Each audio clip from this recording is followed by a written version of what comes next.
皆さん今日も一日お疲れ様です。いかがお過ごしでしょうか。なんかどんどん暑くなってきちゃって、で同居人のスズムシちゃんもね、今デート時期だからリンリンすごいのね。 BGM で結構なっちゃうと思うんだけど、恋愛時期なんで許してください。で本日は誰にも教えたくない、本当に教えたくない素晴らしい漆の企画をご紹介します。あ、消えた消えた、ちょっと待って、消えないで、珍しく真面目に作ります。漆に関してです。先に本日の動画の進行をお話しします。大まかに、企画の紹介と、漆ってなんで高いのっていう大まかな説明と、その後にみんなに質問をして回答して詳細に入って、じゃあ結局どうすればいいのっていう解決策を最後に提示します。なのでもしかしたら1時間ぐらい近い尺になるかもしれない、結構本気の動画です。漆に関して応援してくださっている方はぜひ見ていってください。それじゃあ始めます。じゃあこっからもうどんどん集中力高めてください。詳細に入ります。漆なんでも塗れます漆夢コンテスト2021 in 信州木曽平沢。こちら漆漆器産地で非常に有名な地域になります。私も一番お世話になっております。あなたの夢漆で叶いませんか。こちらね、会員人すぐ気づくと思います。そうです、漆を無料で塗って差し上げますという企画です。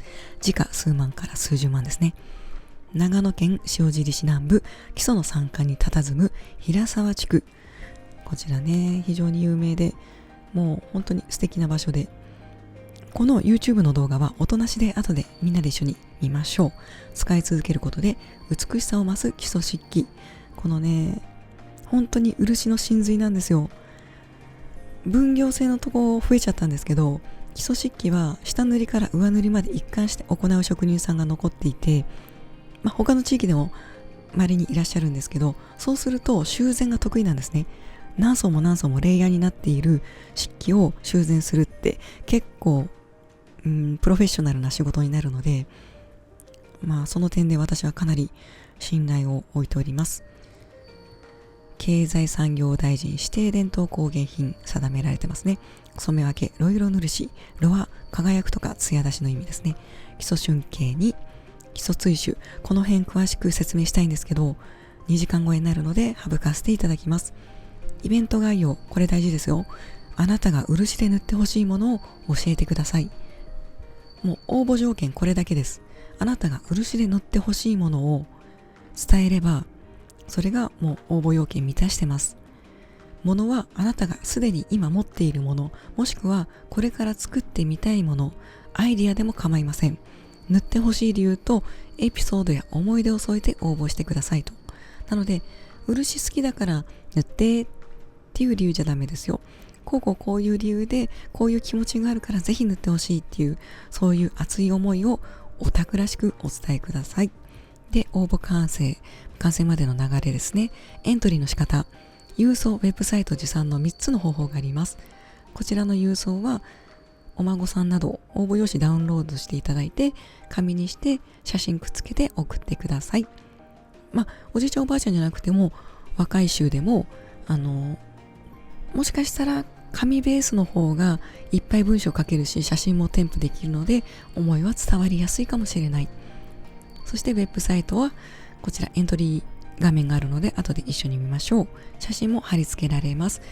持参、これね私は無理なんですけど、塩尻市近辺の方や少し大きめでライセンス持ってる方、車運転できる方はこの持参でもいいかもしれません。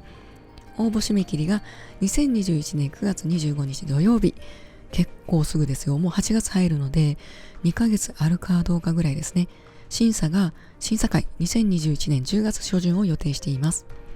結果発表が2021年秋の基礎色彩にて発表。これね、基礎色彩って非常に有名な色彩なんですけど、毎年6月にあったんですが、今はコロナで去年はオンラインで行いました。きっと今年もオンラインで基礎色彩をやってくださるんじゃないかなと期待しております。その他留意事項ですね。漆は何でも仲良くするので、油、水、人工塗料何でも混ざります。ただし食べ物や飲み物、また空気には塗れません。家や建物、サイズが大きすぎるものなども対象外です。なぜなら国宝レベル国宝レベルになっちゃうんで、基礎の職人さん泣いちゃうので、大きすぎるものはご遠慮ください。で、グループや団体、会社などでの応募も可能ですと。この会社なんですけど、なんかブランディング考えてる社長さんいらっしゃったらぜひ応募してみてください。企画部でもいいですけど、会社で例えるなら、時計ありますよね、高級時計。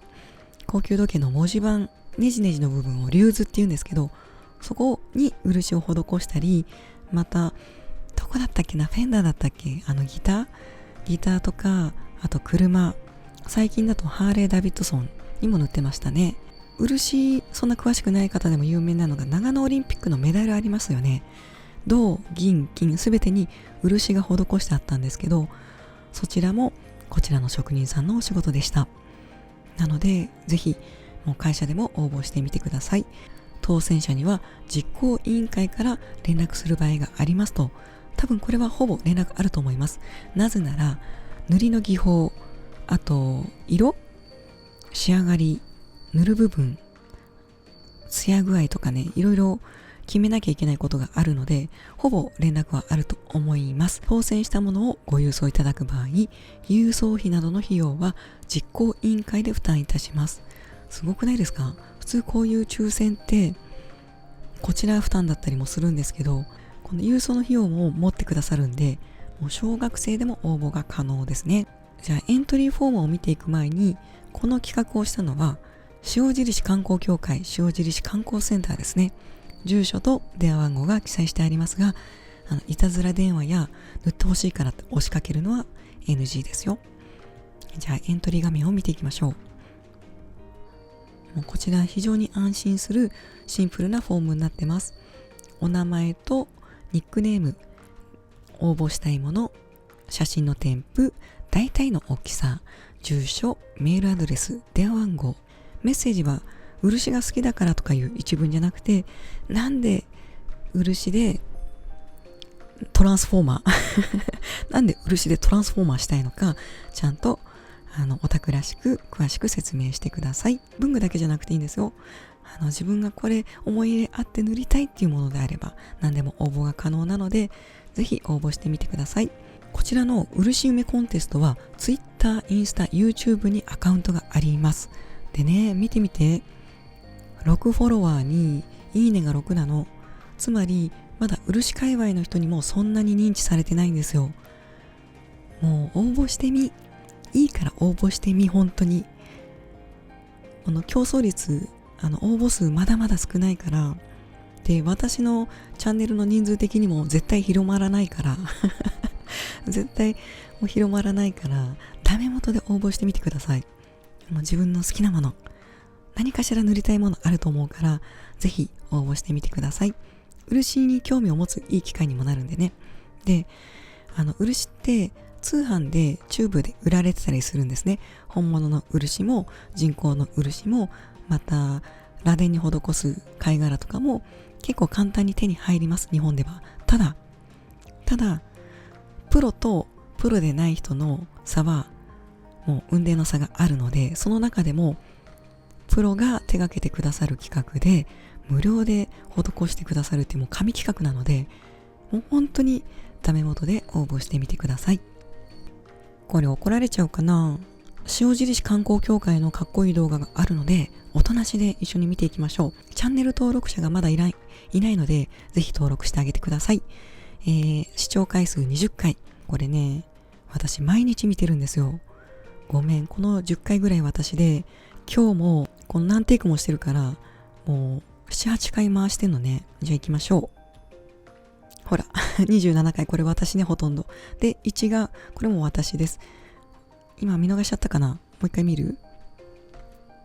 このハケ塗りしかできないの。本漆って粘度が高すぎるからね。いや、かっこいい。かっこいいね。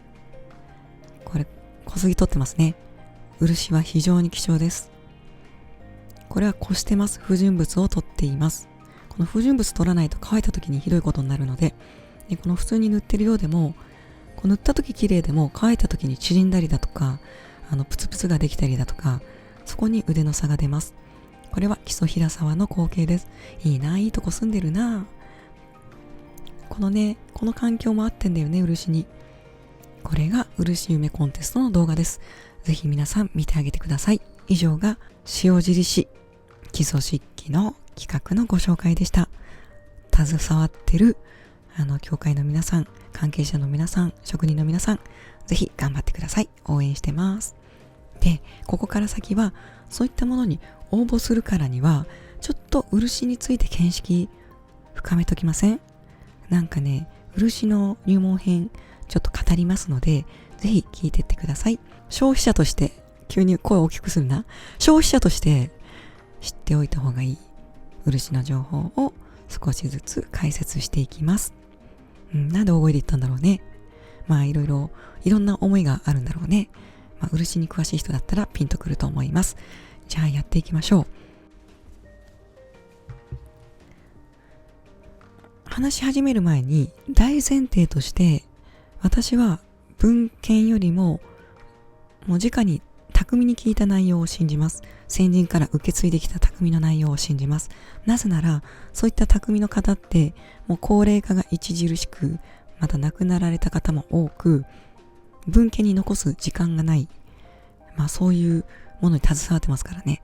で、文献に残す方もそういった方にお話を伺ってると思うんですけど、本当にそれが伝統としての技法なのかといったら疑問を覚える部分が多々あるんですね。西洋の文献も日本の文献も著名なもの、数万円の本で残ってますけど、テレピン混ぜるとかね、例えば、そういった話も後半しますけど、そういった文献やその漆芸学科で知識蓄えていらっしゃる方も素晴らしいんですけど、私はどちらかというと実務メインの匠メインの視点で解説していきますので、その点ご了承ください。もう一個大事な視点があって、漆器ってもう崩壊寸前だったんですね、漆器業界。それをまた盛り上げたのはもう人工塗料のおかげでもあるんですね。ちょっと語弊があるかもしれないんですけど、あえて説明すると、核家族化で大きな家族がいなくなったので、大きな座卓とかいらなくなったし、基礎漆器は特にそういう大きな家具に漆を塗るので有名な場所だったので、そういった家具が減ったことによって読み入り道具とかですね、もう需要が激減して地獄みたいなもう廃業状態、需要がもう激減したので、もう廃業ですよね。もうたくさんの漆に携わる方が廃業に追い込まれました。で、そんな中でもう需要がないものだから国産の漆も生産数がもう激減します。これ国産漆。もともと少ないんですけどね、もともと国産の漆は少ないんですけど、もう激減しますよと。で、こんな中でもう漆器自体がなくなっちゃうっていうので、ある産地がウレタンとか人工塗料ですねの漆器をどうにかこうにか研究して作り上げました。で、ほとんど今市場に出回ってるのはそういった人工塗料の漆器です。本当は合成漆器って言わなきゃいけないんですけどね、そういった漆器なので、それがいけないっていう動画じゃないです。それがいけないっていう動画ではないです。それを嘘ついて高級漆だと言ったら問題なんですけど、あくまで今回の動画は本物の漆について語るんであって、このウレタンなどの人工塗料の漆器を貶めるものじゃないことはご理解ください。お願いします。多分編集するとまだ十数分の動画なんだけど、今回漆愛が強くてさ、漆愛強すぎて噛みまくって、もう2時間超えてます、喋ってんの。でもこっからが長いので、ぜひ皆さんも集中力上げて見てください。なぜなら消費者に直結する情報だからです。食品偽装かわいい。ごめんなさい、ちょっと言っちゃった。じゃあ漆ってなんで高いんでしょうね。なんで高いんだろう。すごい工程踏むから、それともこの漆自体の樹液が高いからなのかな。なんでだろう、なんで高いんだろうって考えたことあります？あとはなんだろう、なんか石油みたいに取れるんだけど実は調整してるみたいな、なのかな。漆ってどうやって乾かすの？漆ってさ、風に当てて乾かすのかな？その後日に当ててちゃんと日干しみたいに乾かすのかな？この漆の乾かし方ご存知の方います？いたらなかなかいい感じですよ。いい数字持ってますよ。じゃあそれもちょっと疑問に持っといてください。輪島の箸って輪島塗りだから漆なのかな？こっち日本製って書いてあるし、どうなんだろうっていうところも説明していきます。見分け方ですね。これってマジモンの高い漆なのか、それともあれちょっと混ぜ込んで安くしちゃってる漆なのかを区別する解決方法を最後につけます。なぜ最後につけるかというと、ある程度の漆の知識ないとその知識があっても意味がないので、それまでの情報を自分でまとめて検索して調べて、ぜひ解決方法で解決してみてください。じゃあちょっと例え話で準備運動しましょう。皆さんのご存知のお寿司ですね。まず寿司からいこう。寿司、寿司好きね。寿司好きね、これね。で、スーパーで500円だとして、回転寿司で1500円だとして、あとはどっか老舗のお寿司屋さんでめちゃめちゃ高い5万円があるとしますと、この違い大体想像つきますよね。スーパーは大体こういうネタ入ってて、回転はこのぐらいで、老舗はああいうの出すんだろうなと。で、スーパーがまずいとか言うんじゃなくて、全部美味しいんですよ。価格相応のネタが入ってて、もう全部美味しいんですね。で、その違いがわかるかどうかという話をしています。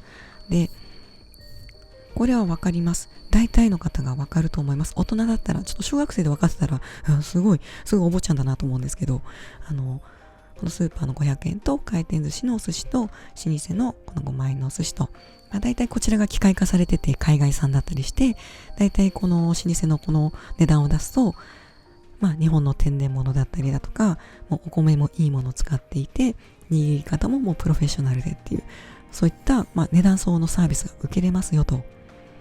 この違いが分かれば OK です。じゃあ、ジュエリー行きましょう。男性でジュエリーってそう見る機会ないと思うんですけど、仮想パートナーがいるとして本気で指輪を見に来ました。プレゼントする指輪を見に来たと想定してください。で、目指すは純金を求めに来ましたと。かなり有名なブランドのショップに来ている設定です。で、このパートナーの指輪探してますと。で、この金、含有率いくらです？含有率どのくらいですかと。金の含有量って、10金だったり、14金だったり、あとは21金だったり、24金、純金ってことですね。いろいろあるんです。もっと細かくあるんですけど、この金の含有量によって価格はもう相当変わりますよね。デザイン料とかブランド料を含めたとしても、金の絶対的な価値は変わらないので、基本純金のもの、金の含有率が高いものが高くなりますと。で、純金と思って購入した、これも5万にしときましょうか。5万の指輪があります。で、お店の人に、すいません、このパートナーにプレゼントする指輪、念のためなんですけど、金の含有量聞いていいですか？聞くとしますよね。当社はそういうの一切ご回答できかねますって言ったらもう買わないですよね。怖くてしょうがない。だって金の含有率秘密にしてさ、金ですって言って売って5万円取ろうとしたら、もう誰もが拒否りますよね。だってこれがさ、金メッキかもしれないんだよ。金メッキかもしれない可能性もある。言ってる意味わかります？もう一世一代、もう大好きなパートナーにプレゼントしたいジュエリー買いに来ました。5万円の予算あります。よし、払おうとした時に、ちょっと念のため金の含有率、いえ、お答えできませんって、それおかしいですよね。これ10金なのか14金なのか21金なのか24金なのか、金メッキによって全然価格差違います。同じブランドだとしても違います。これも多分通じると思いますよね。日本語おかしくなってる。通じると思いますよねって。寿司とジュエリーの例えで、知識を持ってると正しい価格相応のものが買えますよというお話を今してます。で、それが漆になるとどうなるか、漆になるとどうなるか、ちょっと皆さん今ドキッとしてません？この漆、ちょっとテンションもっと上げていただくために先にお話しすると、漆は銀より高いんです。スターリングシルバーより高いんです。もう一回言いますね。漆は貴金属の銀より高い。でも含有率を表示しているところがあまりにも少なすぎるんです。あまりにもね。で、それが何が起こるかというと、ちょっと真面目なトーンで申し訳ないんですけど、私の好きな匠たちの本物の漆がなくなっちゃうんで、ぜひ本物に払っていただきたいんですね。人工塗料で漆でないのに漆と偽って高額で売るとどうなるかというと、匠の仕事がそれによって邪魔されるのが私は嫌で、もう一つが消費者がそんな価値のないものに支払ってしまう。で、それを黙っているっていうのがもうずっと続いてるんです。ずっと。で、漆好きな人はそれを知ってます。でも仏壇とか皆さんまだ興味ないですよね。そういった仏壇とかちょっと文具よりまたちっちゃなコミュニティなんで、全然そのクレームが広がっていかないんですよ。なので今回文具を通して若い方に知っていただきたい。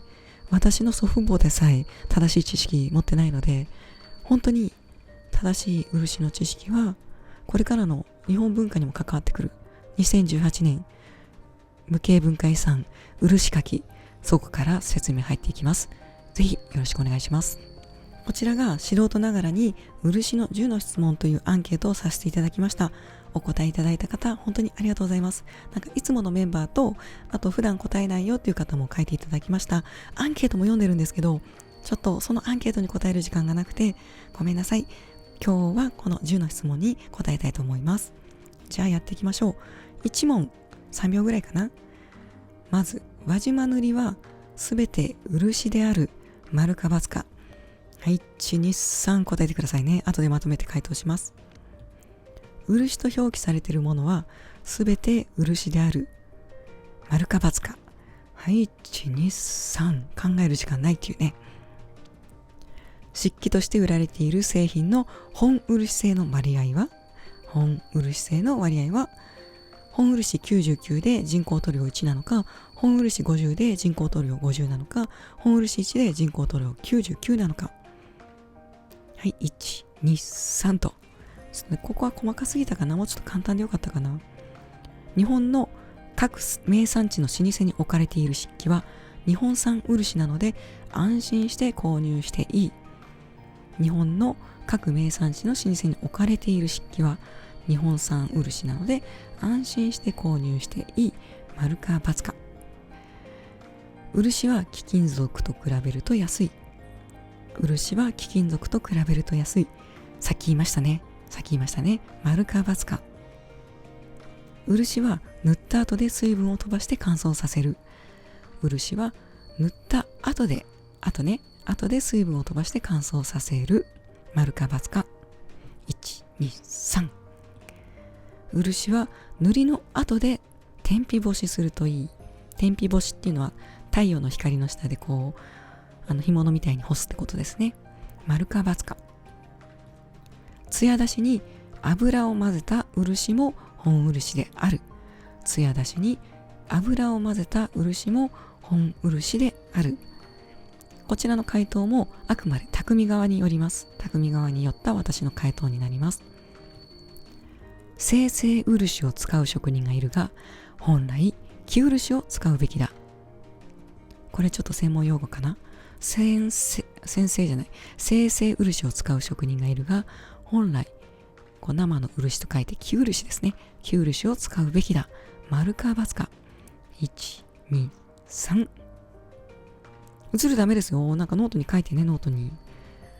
10、軸を自分で用意して匠にオーダーした場合、日本漆の塗りはどのぐらい高いの？これは相場によるので、ちょっと答え方が難しいんですけど、ちょっと曖昧な感じで答えたいと思います。先に回答をババッと言っちゃいます。1番、輪島塗はすべて漆である。こちらは×です。輪島塗はすべて漆ではありません。輪島塗なんとか塗というのはあくまでエリアの名前、また技術の技法の名前です。イコール漆ではありません。漆と表記されているものはすべて漆である。丸か×か、こちら×です。本来漆と表記されているものはすべて漆であってほしいんですけれども、現実そうはいかず、多分想像する以上にひどいことになってます。3番目、漆器として売られている製品の本漆製の割合は、ここ本漆って書いてますね。これも後の解説で解説します。本漆 99% か、本漆 50% か、本漆 1% か。この中の正解は、市場で売られている、漆器として売られている製品の本漆製のものは、1% もないでしょう。3番目が正解です。これは後で解説します。4番目、日本の各名産地の老舗に置かれている漆器は日本産漆なので安心して購入していい。皆さんがイメージしているのは多分日本産漆 100% だと思うんですけど、こちらも後で解説します。×です。×です。漆は貴金属と比べると安い。これは先ほど説明しましたね。銀よりも高いので×。漆は貴金属より高いです。高いので×です。6番、漆は塗った後で水分を飛ばして乾燥させる。塗った後で水分を飛ばすかどうか。こちらは、風とか扇風機とか当てるのか。いや、当てません。×です。7番、漆は塗りの後で天日干しをするといい。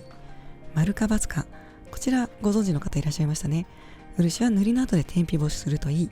太陽に当てて乾かせばすぐ乾くぜ。そんなわけあるか。×です。艶出しに油を混ぜた漆も本漆である。艶出しに油を混ぜた漆も本漆である。本漆か否かと問われたらこれは×です。こちらは私は文献ではなく匠の先人たちの意見を参考にしています。9番、精製漆を使う職人がいるが本来生漆を使うべきだ。ここ少し専門的ですね。精製漆、砂糖でもさ、色ついてる砂糖と精製して白っぽくなってる砂糖あるでしょ。だから精製漆使っちゃダメかなっていう感じ受けるんだけど、精製漆を使う職人いるが本来生の漆、生漆を使うべきだ。こちらは精製漆を使うべきなので、×ですね。生漆を使うべきだ。生漆の状態ではまだ不純物などあるので×です。10番、軸を自分で用意して匠にオーダーした場合、日本漆の塗りはどのぐらい高いの？どのぐらいの値段がするの？過色？賃金とか蒔絵などの過色はしない前提ですね。5000から1万、1万から2万、2万から4万、4万から8万、8万円以上。なぜこれを変えたかというと、漆がなぜ高いのかにも関わってきます。なぜ高いのかにも関わってくる。工程にも関わってくる。そんな中でちょっといろんな選択肢があるので、この答えは後ほど解説します。で、最後に漆について何か一言どうぞ。ドヤコメントも歓迎ですって書いたら、いろんなコメントあってもう本当に楽しかったです。ありがとうございます。でもその中でも本当全部正解でごめんみたいな、もう非常に知識ある方がちょっとドヤコメントしてくださって、それはめちゃめちゃ楽しかったですね。ありがとうございます。またいろんな万年筆自慢もすごい参考になりました。本当にありがとうございます。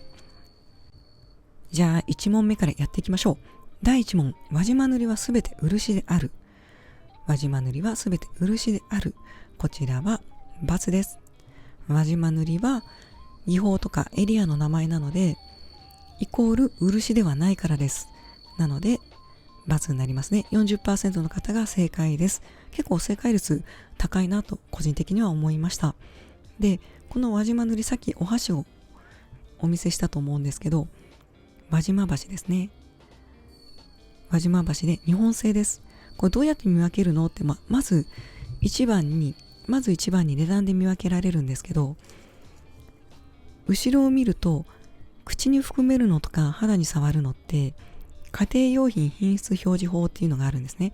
必ずこれを明記しなきゃいけないんですけど、省いてたり空白にしていたりっていうものが結構数年前まで存在していました。で、その数年前っていうのは、無形文化遺産登録されましたね、2018年に。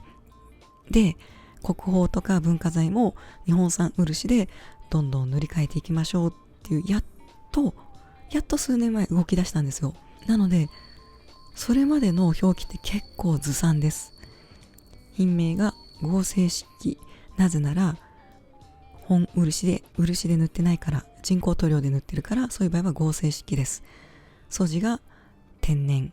そして表面塗装がウレタン塗装。市場に出回ってるのはほぼこのセットです。で、この場合は天然の木を使ってるのでまだマシですね。メルカリとかで漆の漆器だよって出品されてる方ぐわーって見ると結構合成漆器だったりするので、勉強のために見てみてください。あれは NG です。こちらが本物の漆の表記です。品名が漆器。合成漆器じゃないですね。漆器です。漆なので、表面塗装の種類は漆塗装。はっきり書いてます。素地は天然の木です。これが漆だけが表記していい表記になります。で、もう少し詳しく言うと、合成漆器の場合で漆の率が 50% 以下の場合、人工塗料の方が多い場合は合成塗料を先に書いて、その後に漆って書きます。漆の含有率が高い場合は漆と書いて合成塗料って書くんですよ。こちら2番目が漆と表記されているものは全て漆である。これ丸か×かというと×ですね。 60% の方が正解です。さっきより正答率上がってますね。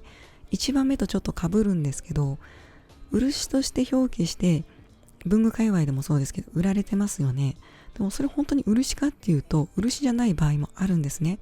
これが非常に問題というか、私の中ではケチなんで、漆じゃないのにそういうみたいな感じちゃうんですね、私は。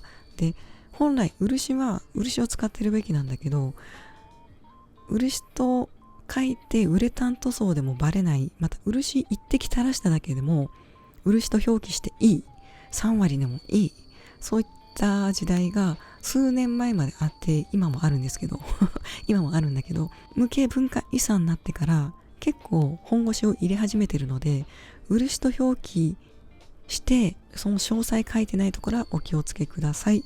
分析とかその塗りの際とかで、これ配合してるなとかバレるんでお気をつけください。3問目、漆器として売られている製品の本漆製の割合はっていうところで、私途中で設問変えちゃったのでカラフルになっちゃったんですけど、丸か×かの質問だったのに途中で変えちゃったから本当ごめんなさい。ここだけ採用させていただきますね。ここだけね。本漆99で人工塗料1っていうのはさすがにいらっしゃらないですね。で、赤、本漆50で人工塗料50が 26.7%。市場の半分は本漆であってほしい。もう私もそうであってほしかった。で、正解は本漆 1% で人工塗料 99%。これマイナスしたらわかるんでしょうけど、ちょっと暗算苦手なんでね。で、この黄色の部分の本漆 1% で人工塗料 99% っていうのは、あくまでそういう産地以外の100均やスーパーなどでも漆器売られてるじゃないですか。そういったものすべて含めての、大体の統計ですよね。本漆求める場合は、自分が知識ないとまず手に入らないのでお気をつけください。第4問。日本の各名産地の老舗に置かれている漆器は日本産漆なので安心して購入してよい。丸か×か。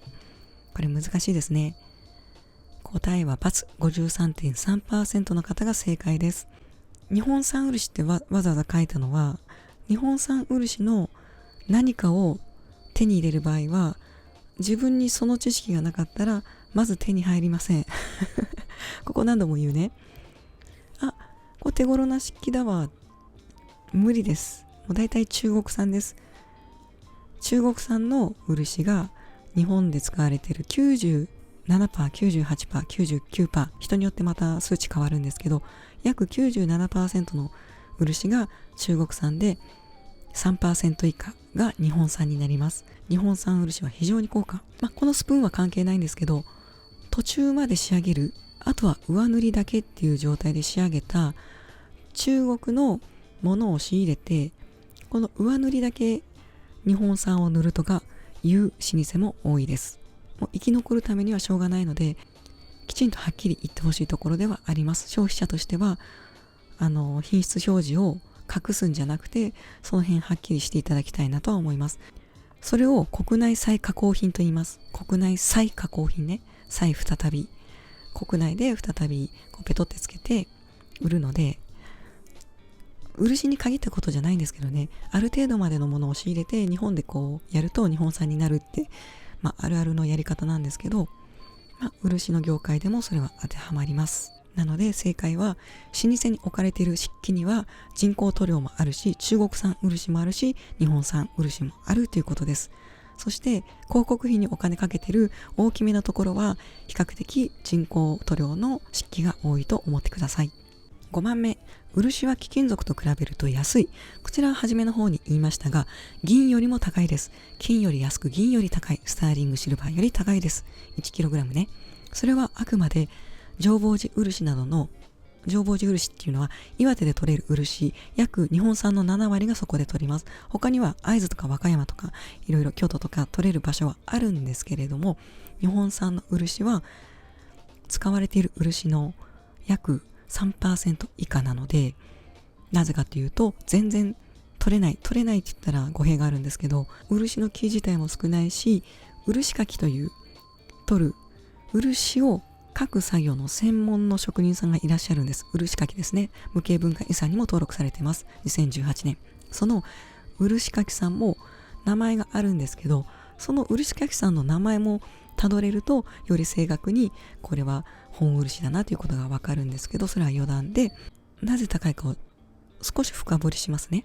漆かきの前に漆の木について説明します。漆とは漆の樹皮から採取された樹液のみです。漆に使われるのは漆の木だけ。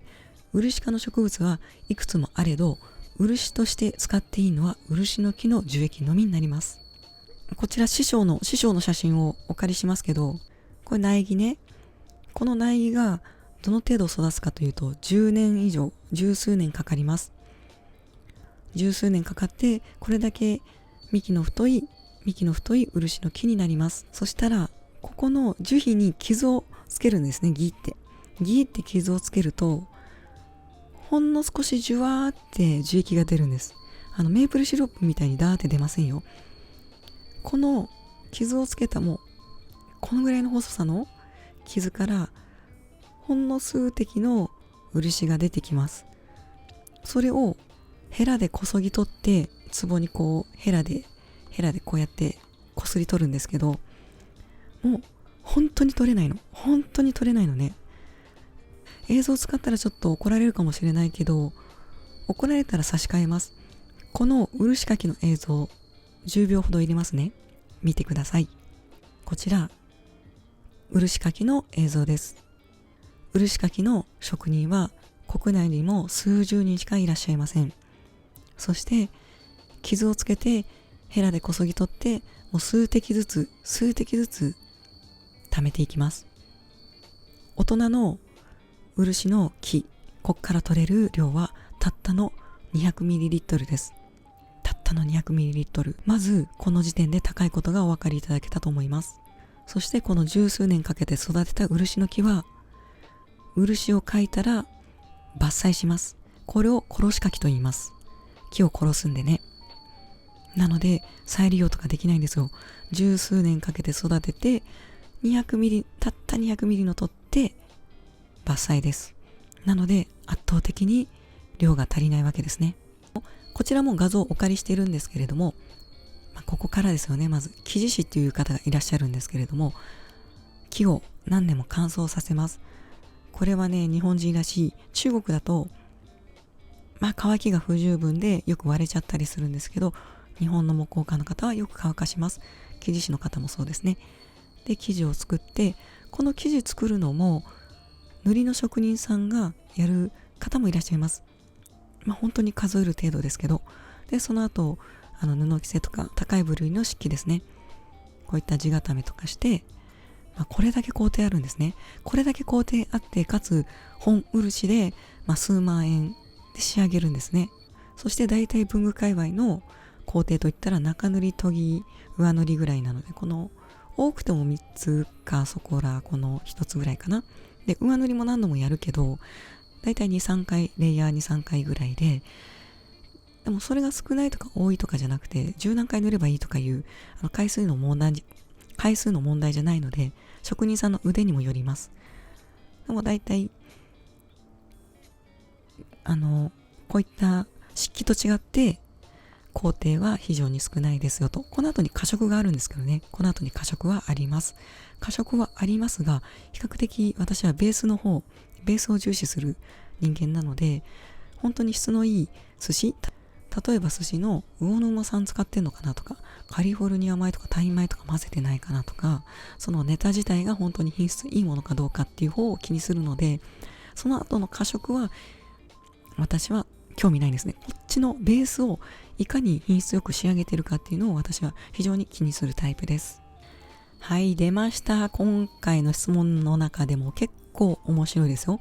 6、漆は塗った後で水分を飛ばして乾燥させる。これは丸か×か。×です。完全なる×です。これね、乾燥させて風当てちゃダメね。乾燥させちゃダメなんです。漆を固めるには水分が必要なので、湿度が絶対条件なんですね。それを乾かしたらもういかんのです。日本語おかしくなってる。いかんのです。なので水分を飛ばしているような説明があったら、それは合成ですね。合成漆、人工塗料を混ぜまくってる漆と見ていいでしょう。つまり高い漆を合成塗料で合わせて安くしてるってことなんで、費用自体も安くなるはずなんですが、それで高い値段取ってたらちょっと NG と思ってください。これはね、結構判断材料になりますよ。風呂、わかりますかね。漆室とか漆風呂で検索かければ出てきます。基礎は特に有名で、座卓など大きなものを扱ってたので、うわー綺麗っていう昔ながらの室が残ってます。そういったところに湿度管理して並べて、もう縮まないように厳正な湿度管理で固めていくっていうのが本来の漆の塗った後の対処法ですね。なので室できちんと乾かしているかというのも結構判断材料になります。続いては7番、漆は塗りの後で天日干しするといい。これは正解率高いですね。漆は塗りの後で天日干しするといい。こちらは×です。なぜなら漆のデメリット、紫外線に弱いです。私たちの肌と一緒ですね。紫外線には弱いですけど、わざわざ紫外線に当てて保管する人いないんで、そう問題になるあれじゃないんですけどね。非常に塗膜が強いので、人工塗料生まれる前にずっと塗料として活躍してきた漆なので、普段使いには全く問題ないんですけど、紫外線には弱いっていうのが漆ちゃんのデメリットになります。ご正解です。で、説明もコメントで書いてくださってる方がいて、漆は塗りの前であればいいんだけど、塗りの後ではダメですねってきちんと書かれてたんですけど、大正解です。大正解なので、ここで説明入れていきたいと思います。もし天日干ししてるような映像があれば、それは人工塗料ですね。合成漆を漆と言い張る人いるんですけど、多分合成漆を漆と言い張る人は合成漆で儲けてる人のみです。なのでお気をつけください。それに沿った相場の値段を出してればいいんですけどね。私が見たところ、合成漆でも匠より取っているところ結構あるんですよ。これはもしかしたら一番難しかったかもしれないです。漆に詳しい方も、また漆の学科に所属している方も、文献には混ぜていいと書かれているので多分難しかったと思います。8番、艶出しに油を混ぜた漆も本漆である。丸か×か。こちら伝統的な匠が先人から受け継いだ方の意見で言います。×です。本来、漆は 100% の漆に顔料、天然顔料だけ混ぜたものを言います。油も人工塗料も艶出しや、塗りやすさ、また乾きやすさ、仕上がりが早くなるので、そういったものを混ぜるのは基本伝統的ではない NG なことなんですね。ただ、日本の数万とかする、もう廃盤になってる技術の本とかには、テレビを混ぜるとか平気で載ってたりするんですけど、それは、匠からするとなかなか NG な行為なんですよ。なので、本当に漆を極めたい方は、習ってください。コーチって結構大事で、アスリートもそうですけど、師匠って大事で、高いところを目指すんだったら、自分で探して、そういった本当に伝統工芸を突き詰めて身についている方に従事するのがよろしいかと思います。で、これは問題なわけじゃないんですね。もう油を混ぜることが大前提になっている塗りもあるんです。技法もあるんです。でも本来だったら、それは漆に油を混ぜずに時間をかけて艶を上げていく。そういったものが、3割とか油を入れて仕上げるっていう風に今現代になっちゃってる技法もあります。それは質問すれば正直に答えてくれます。漆の含有率、油の含有率、正直に答えてくださいます。なので、ぜひ質問してそれを参考にしてみてください。さらに切り込んだ余談なんですけど、大英博物館とか海外の西洋の博物館ありますよね。そこには昔の執行品、漆のプレゼント、こちらが日本が海外にプレゼントしたものが貯蔵されています。その収められている作品の補修って誰やると思います？日本の匠でさえ不足してるんです。あちらでやるんですよね。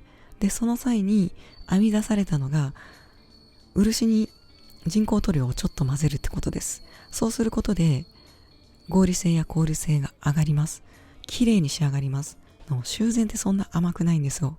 でも西洋の方々は西洋の文献を信じるので、それが普通だと思ってます。今年初めあるフォーラムでね、私が漆に関してちょっと議論したんですけど、向こうは向こうのエビデンスを出してくるんです。向こうの文献の。でもそもそもそれが正しいわけじゃない。なぜなら文化として引き継がれてるのはこれ日本文化なんで、匠なんですよ、一番知ってるのは。そして日本の技術書も果たしてその本当の匠たちが書いてるかといったら話は別なんですよね。学術書として知識としては非常に有益で素晴らしいものです。ただ私は伝統としての匠が残していっている方を信じたいので、もうそっちメインで今回はお話しします。漆芸家や人工塗料を決してディスってるではないです。もう一回言っときますね。ディスってるわけじゃないんです。ただ同じように扱うんではなくて、伝統工芸は伝統工芸の残し方があるので、そちらを重視してちょっとお話聞いていただけたら嬉しいなと思います。こちらはおせっかいなんですが、日本以上に海外の漆塾については情報がありません。漆がどこの産地なのか、どのぐらいの含有量なのか、一体誰が塗っているのか、その漆かきの漆はどこからのルートなのかとか、いろいろ調べない限りそれが本漆であるかどうかって到達できないんですね。非常に狭い世界なんですけど、表記が曖昧なので、自分で知識武装してコンタクト取らない限り、ほぼほぼ価格相応のものは手に入らないと思ってください。海外だと特に。一応これはおせっかいでした。大丈夫ですか？皆さんついてこれてますか？こっからがまた集中ですよ。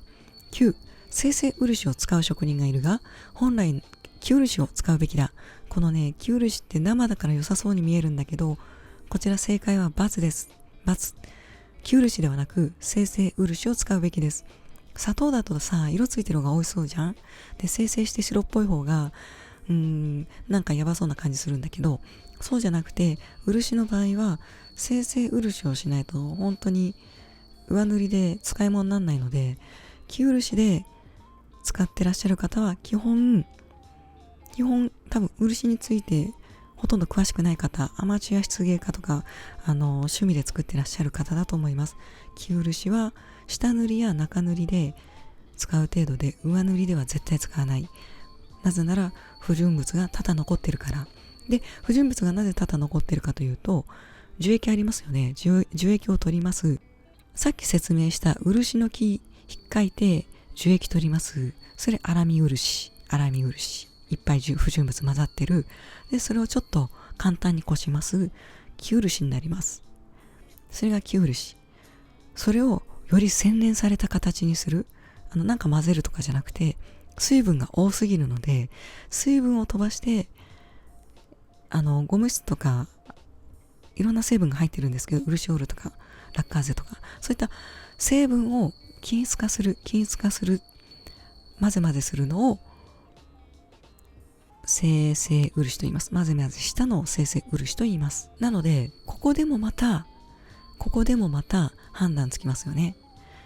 オタクが精製漆使ってるのか、生漆を使ってるのか質問すれば、もう答えはわかりますね。プロなのかアマチュアなのか。最近の漆芸家は生漆をそのまま塗ってる場合が多いです。これ NG です。NG。生漆は不純物がまだ混ざってる状態です。で、精製されてないので水分も多く、これは匠じゃなくても NG な事項なんで、もうちょっと深掘りしていきますね。こちらね、漆の結構大事な知識です。漆の精製、苗紙と黒目。もう疲れてきちゃいました？頑張って。苗紙と黒目があります。精製作業に。これは伝統製法なんですけど、船とか桶とかで、その漆に見合った量の大きさの桶や船を用意して、こう手で黒めてますね。これをする人はもう 1% 以下です。ほとんどいらっしゃらないです。伝統製法の天日黒目、天日テース黒目漆とか言ったりするんですけど、今はほとんど機械でグーって自動で回してます。それで水分を飛ばします。で、苗紙はこう混ぜ混ぜすることによって、ゴム質、ラッカーゼ、漆オールとかいろんな成分が入ってるんですけど、それを均一化して綺麗に塗れるようにするっていう、この2つの作業ができて精製漆になります。そして上塗りに使うのは精製漆です。精製漆のみです。基本はね。じゃあいよいよ最後の問いですね。10、軸を自分で用意して匠にオーダーした場合、日本漆の塗りはどのくらい高いのと、過食はないですよ、真菌とか蒔絵などの過食はしないですよという前提ですね。5000から1万、1万から2万、2万から4万、4万から8万、8万円。細かい。設定細かかったね。一番多いのが 40%、4万から8万。なかなかいい感じですね。そして2番目が2万から4万。これもなかなかいい。そして1万から2万、13.3%。これはね、日本漆 100% の場合は1、2万は難しいかな。で、5000円から1万。これほとんどいらっしゃらなかったんですけど、この水色は途中変えたんで2万までの人ですね。なので5000から1万を選んだ人は一人もいらっしゃらないんですけど、中国産漆 100% の場合はこの価格帯でオーダーできます。なので合成漆とか人工漆わざわざ選ばなくても、職人さんに中国産漆 100% で注文できるんです。つまり合成とかよりももちろん本漆、中国産であれど品質はいいのでそっちの方が高い。その本漆中国産の10倍するのが日本産、一番上に君臨しています。そうなると価格帯はこちら側によるんですが、合成塗料や人工塗料で結構な価格取っていらっしゃる方いらっしゃいますけど、知らない方からしたらリーズナブル。でも実は本漆でこの価格で塗れますよっていう事実があったりするんですね。それを言いたくて10番の問いをご用意しました。じゃあ最後の最後まで見てくださった方におせっかいですが、解決方法について述べます。2つあります。解決方法2つあります。高い値段出して握らされないために解決する方法が2つあります。まず1つ目が、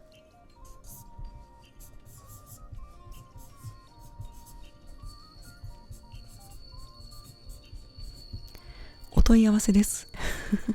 ありきたりで申し訳ないんですけど、案外皆さんしてないですよね、お問い合わせ。これ大事ですよ。交渉の面でもそうだし、例えばアリエクスプレスで一回トラブっただけでもうやめちゃうって方いますけど、交渉の練習にならないというか、トラブルに対応できて、ぜひそういったところで練習してみてください。ちょっと余談ですけどね。で、お問い合わせ、確実に性格が出ます。誠実に対応してくださるところと、ご回答しかねますの一部で来るところとあります。高い値段払う前に問い合わせることを私はお勧めします。これが確実な方法です。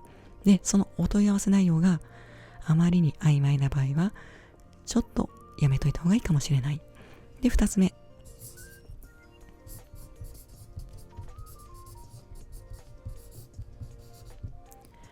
っと作家名っておかしいんですけど、職人さんですね。どういう職人さんに依頼しているのかっていうところを把握できるともう確実です。その携わっている人がどんな人なのか、また漆垣さんも数十人しかいらっしゃらないので、大体限られるんですよ。なのでこの名前までいかなくても、それは工場で生産されているのか、どなたか作家や職人さんに依頼して制作しているのか、そして動画として開示しているのかとか、そういったところを見てみてください。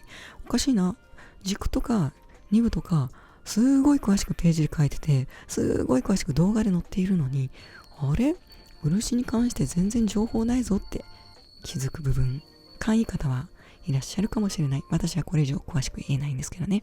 じゃあそんな感じで、この2点心に留めておいてください。この2点でしか把握することは不可能です。それか、数万か数十万出せば分析出せるんで、それで漆かどうかって確かめる術もあるんですけど、お金払うよりかはもう問い合わせちゃった方が早いので、大きいところであれば問い合わせ、もし自分で個人に依頼するのであれば、その作家の素性といいますか、結構混ぜちゃうタイプなのか、それとも一途に先代から受け継いできた技法で作ってらっしゃるのかを見てください。最後にまとめると、技法はあくまで技法であってイコール漆ではないです。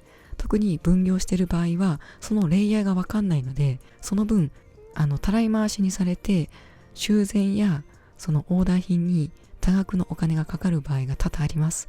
なので私は一貫して下塗りから上塗りまでの全てのレイヤーを知識として蓄積していて、かつ実践できる匠のみ依頼しております。ここからは本当におまけであんまりしない雑談をしていきたいと思います。今日本にある一番高いマンションってどこでしょうか？これお金自慢とかじゃなくてですね、経済新聞とかに載ってるんですけど、一番高いのはそうですね、ミッドタウンの裏にある檜町公園っていう公園があるんですけど、そこの周りにあるマンション、その中でも高層のタワーマンションじゃなくて低層のマンションですね、そちらの方が高いんですけど、いくらだと思います？そうです、55億です。低層のマンションの一番上の価格は55億。投資目的ですよね。で、檜町公園のこっち側にあるタワーマンションは、数億ぐらいで買えますよと。で、その投資目的の低層マンションは気に入っちゃって、そこのオーナーがいくつかその周りに低層マンションを作ったんですけど、その低層マンションなぜ高いかというと、もう外壁からして質が違うんですね。で、内装も違うと。で、多く世帯数が入るところはもう大体全て同じ、内装だったりするんですけど、こういった高い物件はもう一つ一つの部屋がもう貴重な木材、例えばローズウッドでも全然産地によって値段違うし、ブラックウッドとかでも産地によって全然違うし、大理石の価格も違うと、もう作りも違う、全ての素材が違うんですね。で、迎賓館とかそういった歴史的な建造物もアパートの塗装工が簡単に修繕するのと違って、専門の塗装工がいるんです。修繕士ね。